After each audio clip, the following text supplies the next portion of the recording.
Join our creepy family. Your subscribe unlocks a world of the darkest stories. Support us, and let your name echo forever in our horror legends. Every bit of support takes us deeper into the darkness, and you become a part of it. Are you ready for this nightmare?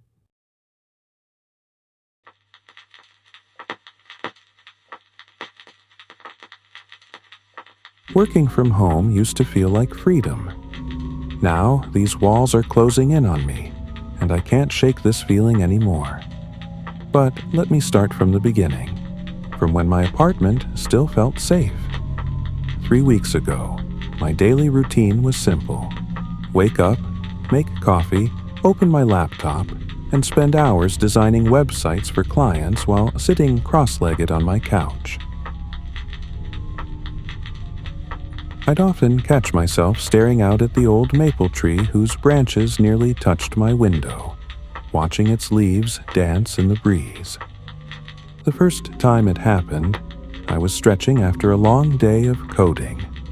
The sun was setting, casting long shadows across my living room floor. Something made me pause mid-stretch. A slight movement in my peripheral vision, perhaps. The maple tree's branches swayed gently, but there was something else. A darkness between the leaves that shouldn't have been there. I dismissed it. Living alone means you start seeing things that aren't there. The mind plays tricks when silence becomes your constant companion. But that evening, while changing into my pajamas, I saw him. Not directly at first, just a reflection in my bedroom mirror. A face between the leaves, pale and gaunt, eyes fixed directly on me. Our gazes met in the mirror's reflection, and for a moment, time stopped. My body reacted before my mind could process what was happening. I dropped to the floor, my heart threatening to burst through my chest. The rational part of my brain tried to make sense of it. It had to be a trick of the light, a shadow playing on the leaves, my imagination working overtime. When I finally gathered the courage to look again, pressing my back against the wall and slowly raising my head, there was nothing there, just leaves and branches and the dying light of sunset. I spent hours analyzing that moment, trying to convince myself it wasn't real. Maybe it was stress from too many deadlines. Maybe I needed more sleep. Maybe I should cut back on the true crime podcasts I listened to while working. But deep down, I knew what I saw. Those eyes, they weren't just looking at me. They were consuming me, memorizing me. And even now, as I write this, I can feel them. Not just from the window anymore, but from everywhere. The weight of that gaze follows me from room to room, heavier than any physical touch. The worst part isn't the fear of being watched. It's the uncertainty. When did it really begin? How many times had he been there before I noticed? How many private moments had he stolen while I worked, ate, slept, completely unaware? My mind keeps circling back to all the times I felt completely alone in my apartment, and I can't help but wonder, was I ever really alone?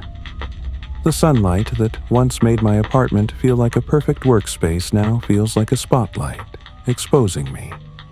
I find myself analyzing every shadow, every reflection, every slight movement in the corner of my eye.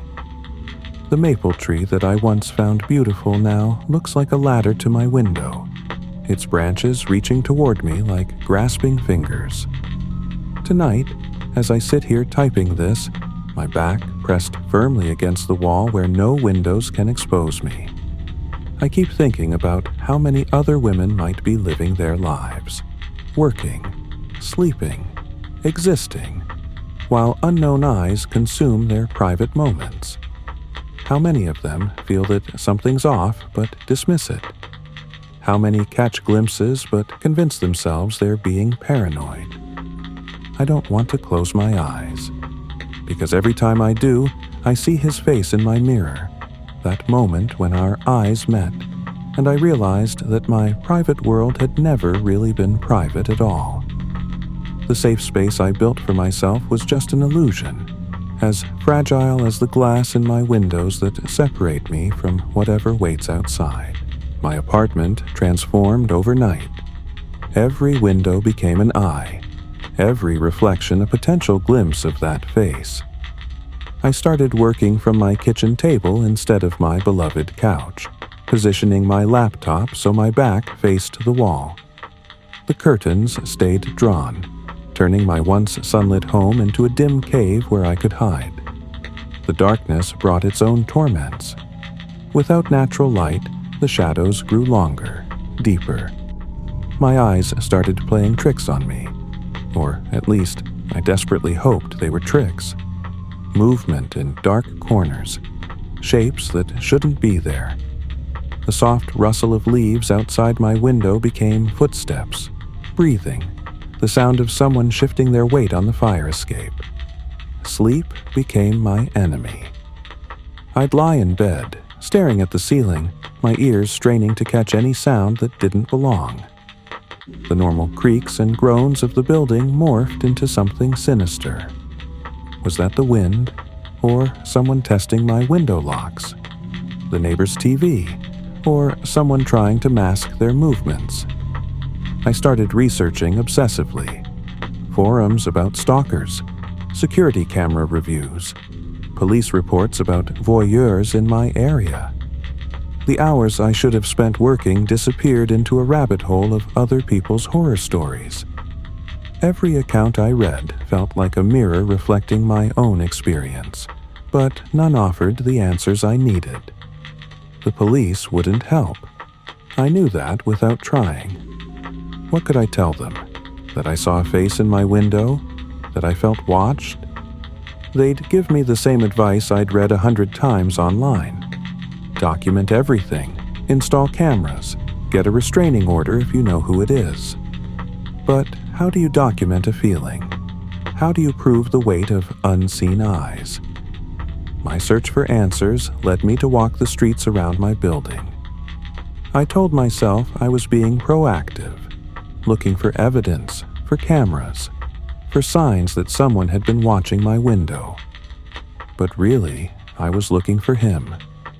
Every male face became suspect. Every homeless person, every delivery driver, every maintenance worker could be the one. The paranoia ate at me until I couldn't make eye contact with anyone. The lack of sleep started affecting my work. Deadlines slipped. Clients complained about errors in my code. My inbox filled with concerned messages asking if everything was okay.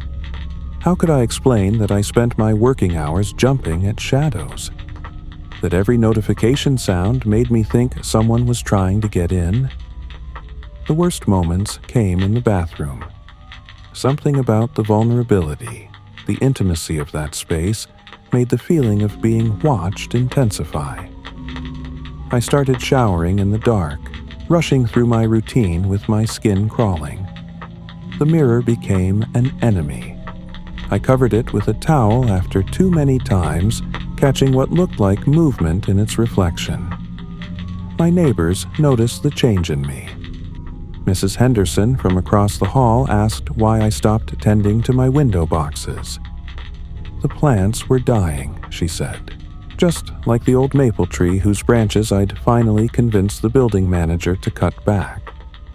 But I couldn't tell her that every time I approached a window, my stomach churned with the certainty that he'd be there, waiting. The isolation grew suffocating. Friends stopped inviting me out after I canceled too many times. Family calls went unanswered because I couldn't pretend everything was fine.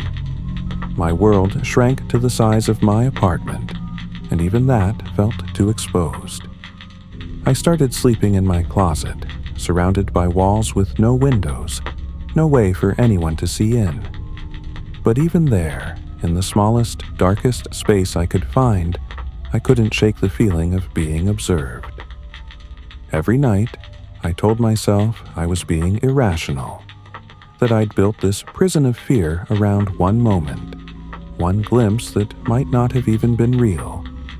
But every morning, I woke up knowing that somewhere out there, he was still watching, waiting for me to let my guard down again. I saw him on a Tuesday. Not through my window or in a reflection, but right there on the street. I'd ventured out for groceries, my first trip in days. He stood by the convenience store entrance, unwashed and unshaven, wearing layers of tattered clothes. But his eyes, they were unmistakable. The same eyes that had devoured my privacy, my sense of safety, my sanity. My body froze while my mind raced. He didn't hide or run. Instead, he smiled. Not the leering grin I'd imagined during sleepless nights, but something worse. A smile of recognition, of familiarity. Like we shared a secret, like he knew me. The grocery bags slipped from my hands. Oranges rolled across the sidewalk. He stepped forward as if to help, and I saw something in his coat pocket. The metallic glint of a phone camera lens.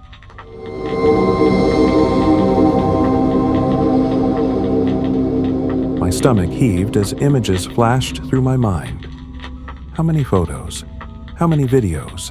How much of my life had he captured and kept? I ran. Past concerned faces, past traffic, all the way back to my apartment. But the sanctuary I'd created through closed curtains and locked windows felt like a joke now. He wasn't just some shapeless threat anymore. He was real, human.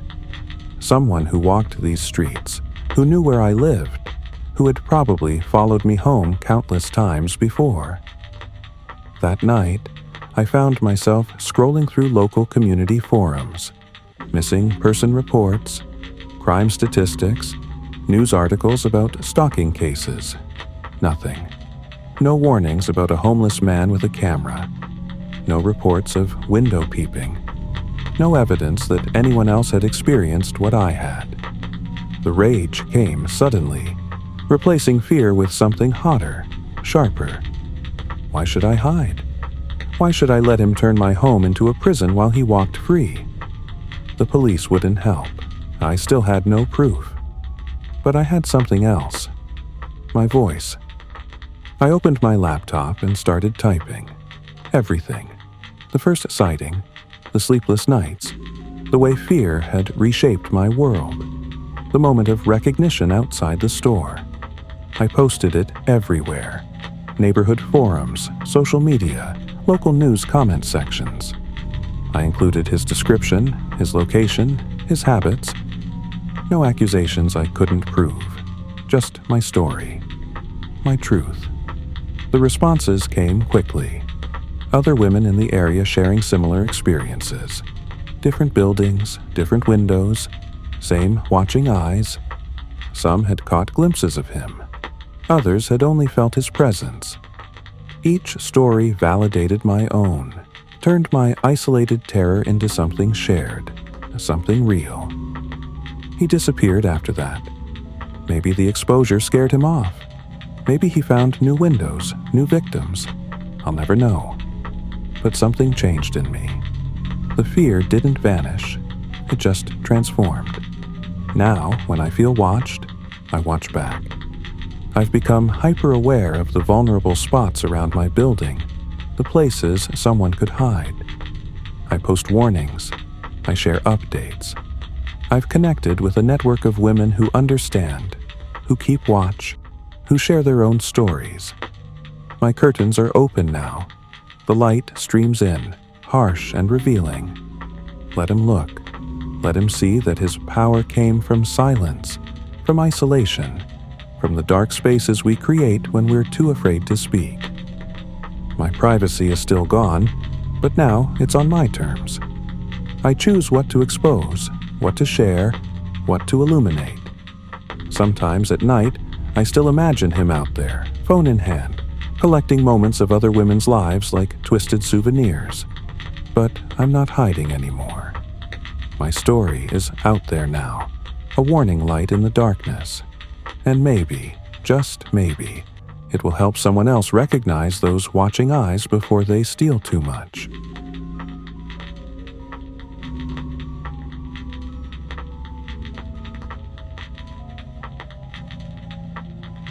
I had just moved into the city, eager for a fresh start. It wasn't much, just a small apartment in an old building, but it was mine, a place to call home. The landlord, a peculiar man in his 50s, had shown me around when I first came. He had a strange way of speaking, like he was always on the edge of saying something more, but never did. It made me uncomfortable, but I didn't think much of it. The apartment was cheap and I was desperate. The building itself had an odd smell, like old wood and dust, but I was used to it. It didn't bother me. What bothered me more was the landlord's eyes. There was something unsettling about them. He never looked at me directly, always glancing around as if he was afraid someone would see him talking to me. But I pushed those thoughts aside. I was here for a new life, and I didn't want to waste time on paranoia. The first few days were fine. I settled in quickly, unpacking my things and getting used to the creaks and groans of the building. It was old, sure, but there was something comforting about the familiarity of it. That was until the first night. I was lying in bed, the dim streetlight casting long shadows across the room when I heard something.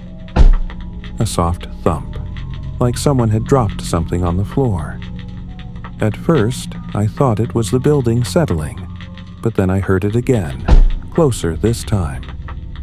I sat up, listening. It was faint, but it was there. A shuffle of footsteps outside my door.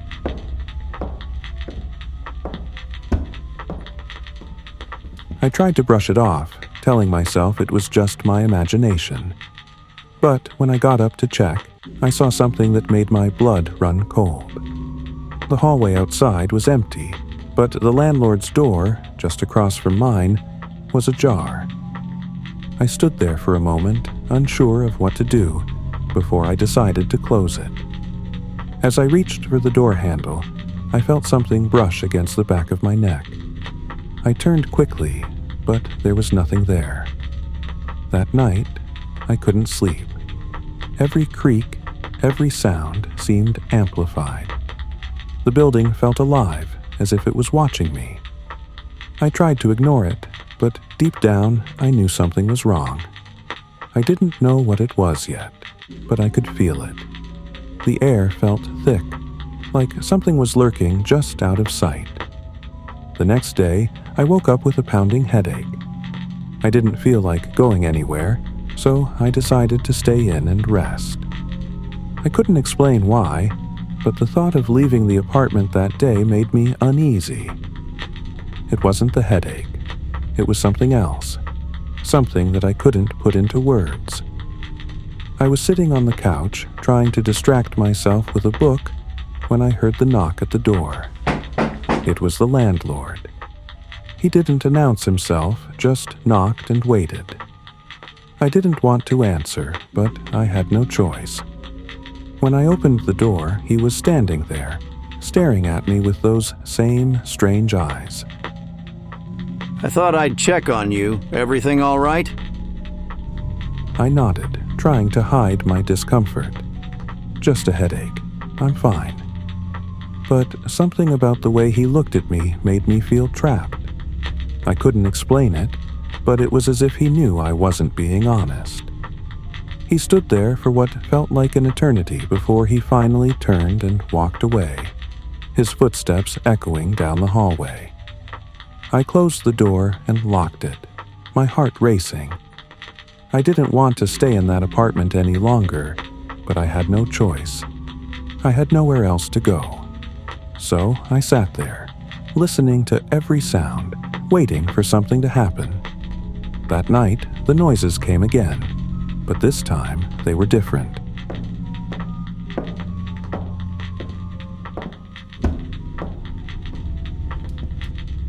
The sound of footsteps, slow and deliberate, moved across the hallway. Then I heard the unmistakable sound of a door creaking open. My door. I froze, not daring to move. The door creaked again, and then I heard it.